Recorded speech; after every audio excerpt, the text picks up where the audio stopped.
Кимдин өзүнүн жылын билгиси келип атса, келаткан жылдын энергиясын билейин, менин келаткан жылым эмне экен, кандай туура максат коюшум керек экен, эмнеден башташым керек, эмнени жасашым керек, кантип туура максат коем десеңиздер, төлөм жүргүзүңүздөр, өзүңүздүн жеке жылыңызды билиңиздер. Мондай календар алганга да мүмкүнчүлүк бар сиздерде. Календардын негизинде иш кылган булардан жакшы.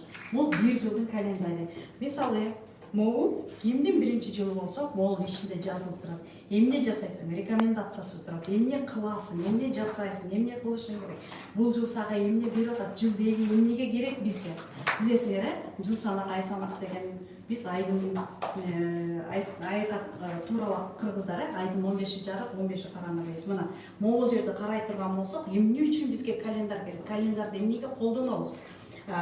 Благоприятный, неблагоприятный күндөр берилет да. Жеке күнүм же болбосо личный год, личный жеке күнүм, же болбосо общий день деп берилет да. Могуларда жазылып турат, могу эмнеге керек, эмнеге кылышыбыз, эмне кылбашыбыз керек дегенчи.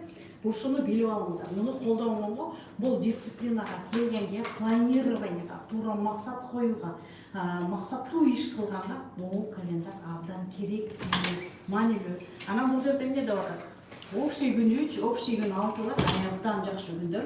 Ал эми жеке күндөргө дагы келгенде өзүбүздүн жеке күнүбүзгө карап иш кылабыз, жеке күнүбүзгө карап жашайбыз.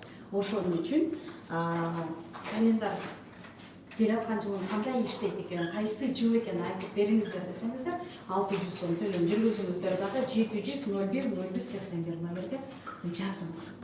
Жазсаңыз сизди азыр жазып алып каттап берет, мен сизге лично чыгам, жок, эмне даяр.